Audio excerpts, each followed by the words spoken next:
May not even be 5 minutes. Whatever.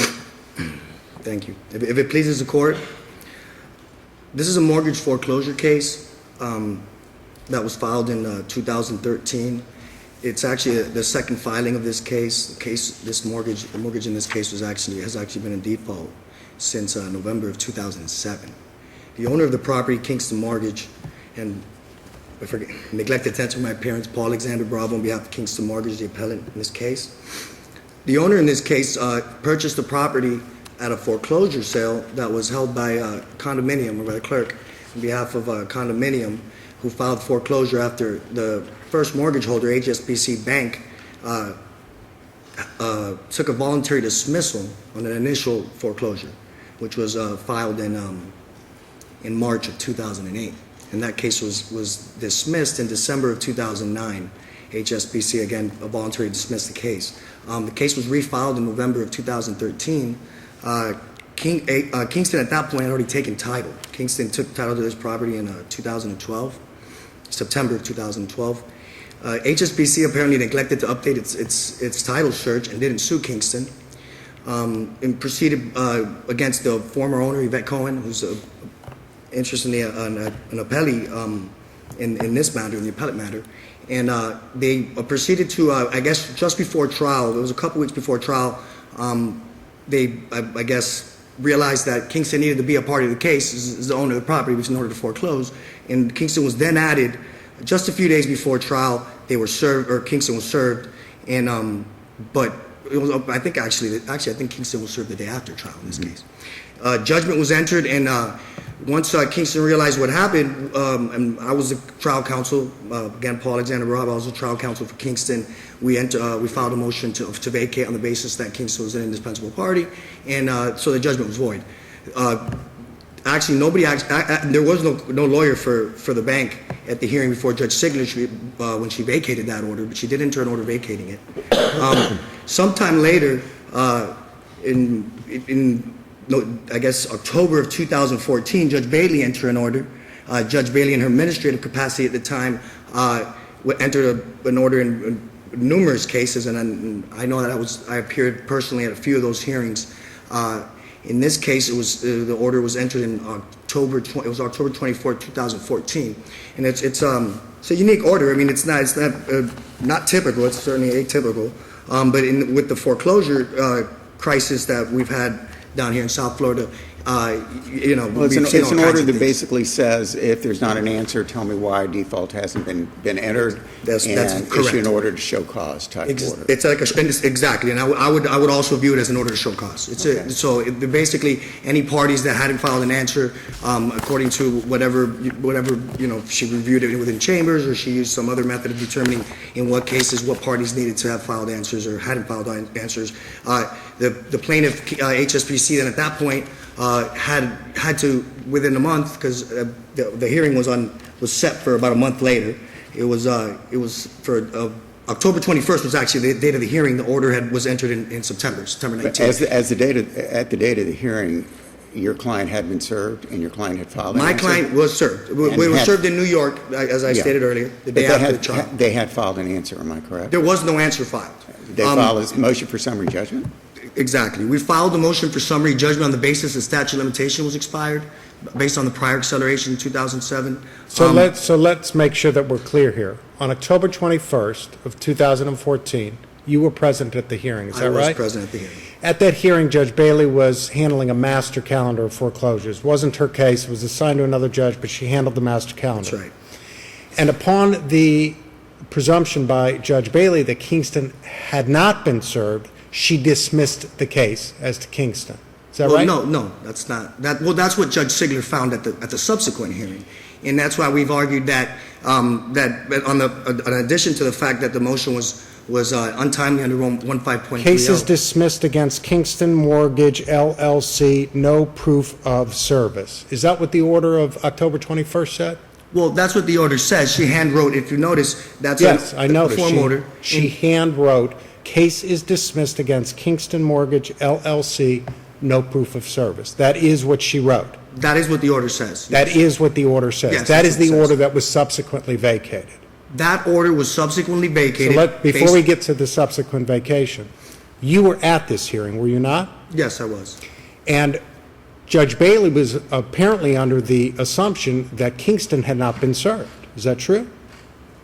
No, I don't believe so. No, I don't believe so. I believe that's the assumption that people have made. Did you know, in fact, that your client had been served? I do not recall whether I knew at that moment. Well, you must have known, because the other side agreed to vacate the original default against your client because you had been served. Is that true? Well, no, we knew we had been. I knew we had been served. So what you I'm knew saying on is, October, as I was standing there that day. So you knew on October 21st, when Judge Bailey dismissed the case, Kingston had not been served or proof of service had not been shown. You were aware of the fact that your client had been served. Is that true? It is true that I was aware that we had been served in the case and that had the judgment vacated. Did you correct Judge Bailey when she dismissed for lack of service? Did you advise Judge Bailey, Judge, I need to let you know, my client Kingston has in fact been served? Well, that's not what happened at the hearing, and that's the basis of our appeal. Did you tell Judge Bailey that Kingston had been served? It wasn't. The soliloquy never went that way. What happened was the lawyer that appeared for the bank. First of all, we had to wait. We were the last hearing because the lawyer for the bank wasn't there. She was going to dismiss it anyways. I need to go back. I'm sorry, because I need to get an answer, because it's really the linchpin to the whole thing. No, sure. On October 21st, 2014, when you were in front of Judge Bailey, did you know your client had, in fact, been served? Again, yes, I did. Okay. And the basis of Judge Bailey's dismissal was the fact that the lawyer for Kingston wasn't able to produce the proof of, not just to produce the proof of service. The lawyer for the bank? For the bank, I'm sorry, for HSBC. Who was standing in, who wasn't the attorney assigned to the case. So this attorney was unable to produce or point to anything that was filed in response to the order, and that's why Judge Bailey, that's what moved Judge Bailey. She was upset that her order had been disregarded. And her order was show proof of service. Show proof of service or file an order to show cause, or showing a good cause. Would it be fair to say that if you had said to Judge Bailey at that hearing, Judge, I know you directed the bank to show proof of service, but I have to acknowledge as a member of the bar and in candor to the tribunal, my client has in fact already been served. Do you think Judge Bailey would have entered a dismissal order against, I wouldn't speculate, because that's again. I'm asking you to speculate. Do you think Judge Bailey would have entered a dismissal order as to your client if you had told Judge Bailey on October 21st, Judge, in all candor to the tribunal, I need to let you know my client was served in this case, and in fact that was the basis for vacating the prior default? Again, if I had to speculate, I don't know, because she was dismissing a lot of cases that day. And Judge Bailey, and we're all human, Judge Bailey was irritated, and we actually had to wait for the plaintiff's lawyer. So then let's fast forward. The judge who was assigned to the case subsequently vacates based on the fact that your client had been served at the time of Judge Bailey's dismissal order. You had, in fact, filed a motion for summary judgment before the time Judge Bailey entered that dismissal order. Well, Judge Sigler vacated based on Rule 1.540, but again, as we briefed in both briefs, as we argued, Judge Sigler, the motion that was filed was not a verified motion, and there was no basis there was nothing pointed to in Rule 1.40B, any of the subsections in that rule whatsoever, that would give the court jurisdiction on a motion that was filed 40 days after Judge Bailey's order. And as we argued in our briefs, there's two reasons why there's no jurisdiction at that point.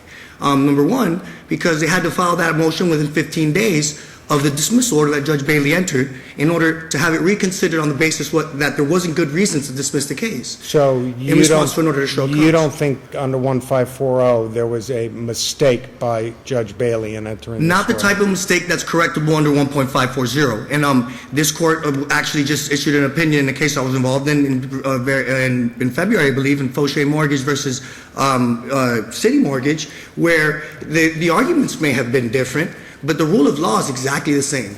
The bank neglected to timely file a motion for rehearing. Then they filed a Rule 1.540 motion to vacate. It was unsworn, unverified, and it said there was a mistake made. And the mistake we're talking about is not a mistake as to excusable neglect or some kind of clerical mistake, or that there was some external factual collateral matter. What we're talking about is that, well, the case shouldn't have been dismissed. Judge Bailey abused her discretion. That's what the motion's saying. Well, the way it's written to suggest that it's just an obvious mistake that needs to be corrected. So it would have been an abuse of discretion had she known that service had been made, right? I'm not suggesting it would have been abuse of discretion. No, I'm saying that if she knew that service had been made and dismissal would have been inappropriate, and she dismissed under the circumstances, that would have been an abuse of discretion, right?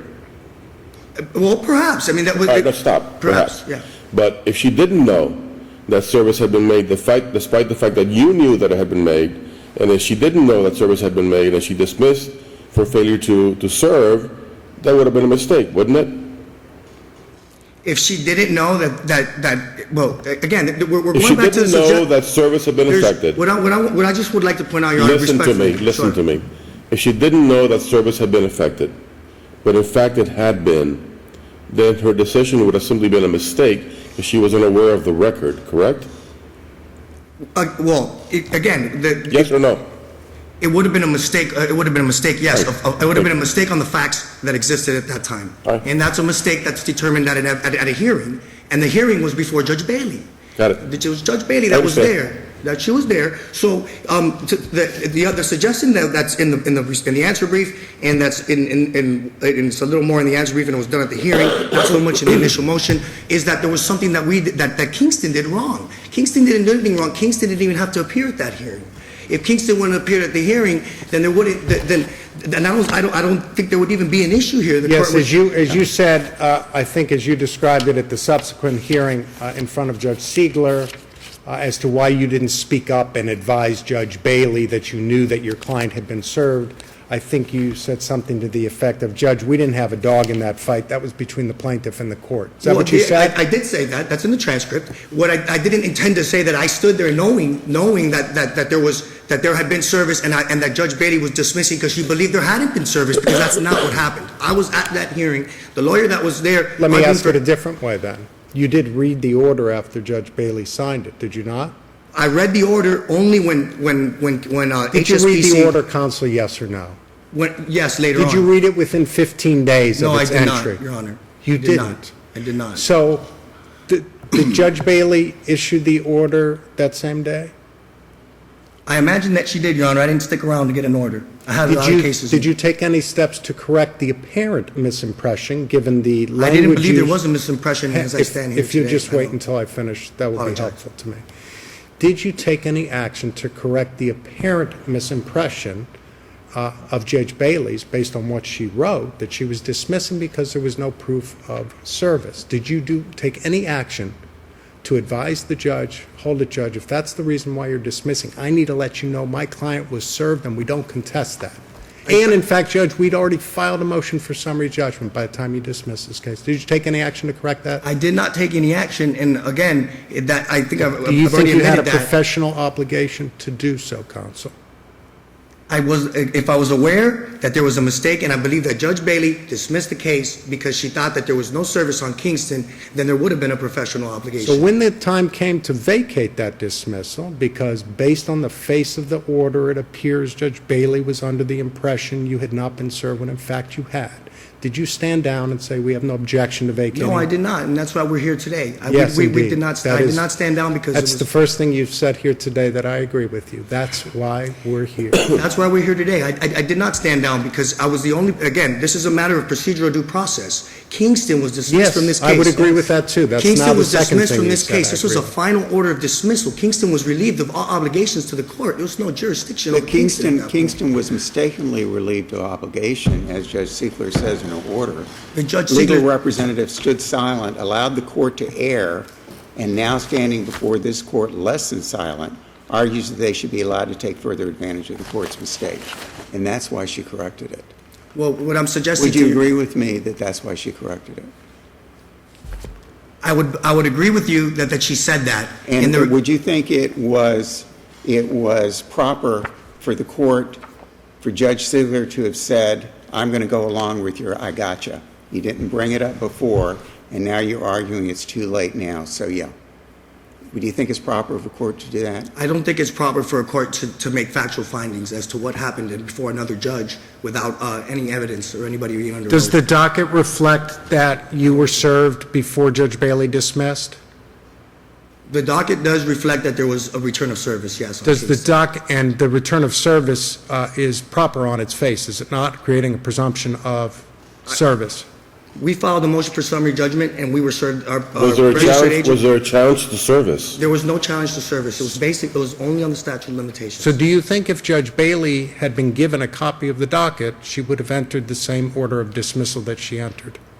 I wouldn't speculate. I'm going to ask you to speculate. I don't ordinarily I ask believe I've lawyers answered to the do that. question. I think she would have still dismissed the case. You do? Yes. And so even if the docket on its face showed that you had been served and showed in fact that you responded to the complaint, not by way of an answer or a motion to dismiss, but by way of a summary judgment motion, you still believe Judge Bailey would have dismissed for lack of service of process on Kingston? Yes, that's not why she dismissed it. I was there that day, and that's what evidentiary hearings are for. Do we have a everybody that was transcript? there. Do we have a transcript There is no of that? transcript of So all that we tape. have is the face of the order. I agree with that. And Judge Bailey's words dismissed as to Kingston for lack of proof of service. Well, it says lack of proof of service. Would the docket be proof of service? Again, the docket is what it is, and I believe that this court has actually ruled that the docket is not part of the court record. I think we're overturning Judge Miller. So not do too you long think ago. if she had the docket, she would have said, you know what, it says here there's a return of service, I need to see. If she had turned to you and said, Mr. Bravo, it says here there's a return of service, was Kingston served, what would you have said to Judge Bailey? I would have said yes, Your Honor, and I'm more than happy to argue the summary judgment right now. And that's Do you think okay. Judge Bailey would have dismissed, based on what she said in her order, for I lack believe of proof of service, if you had answered that question? Yes, Judge, we have been served. Do you think she would have dismissed? The question to me doesn't make any sense because that's not how the hearing went. The way that the But of hearing course, went. we don't have the transcript, do we? We Of just have course, the and face of the order. Well, we have the face of the order. It says no proof of service. She hand wrote that, and the order wasn't recorded. It wasn't filed with the clerk till 3 days later.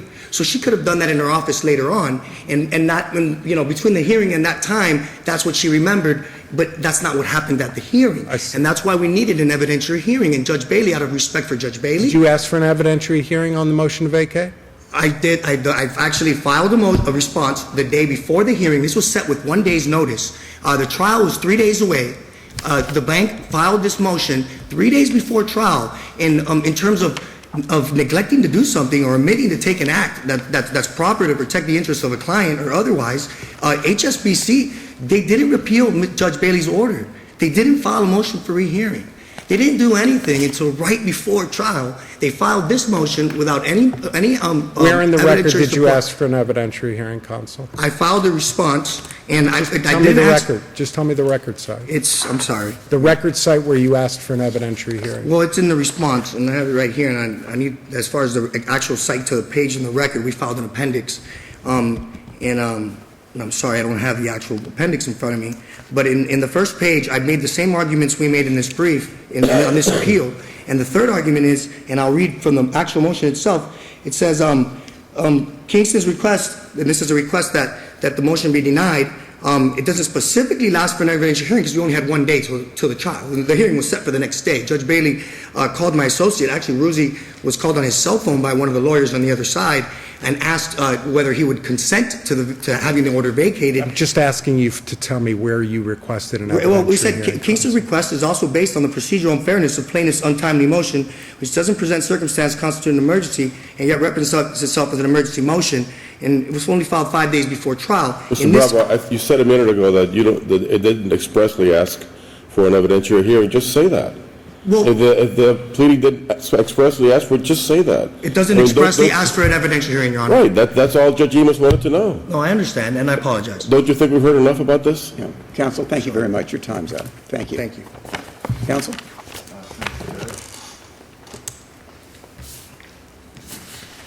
Judge Bart Heffernan for the appellee, and may it please the court. Judge, I'm gonna go backwards a little bit.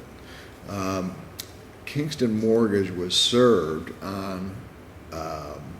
Counsel, let me ask you a question. Do you really think you need to go backwards on the timeline of this or really address anything unless the court has some questions of you? I don't have any questions. Nor do I. Thank you very much. Thank you, Judge. Anything else, counsel? Just anything in closing. just to be, to clarify on whatever, Really? well, quickly. There's not much you can There isn't rebut. anything else to say. It seems to me rebuttal should be Sure, I reserved just for wanted to point out, arguments of the other okay, side. I apologize, Your Honor. Thank you. Thank you both very much.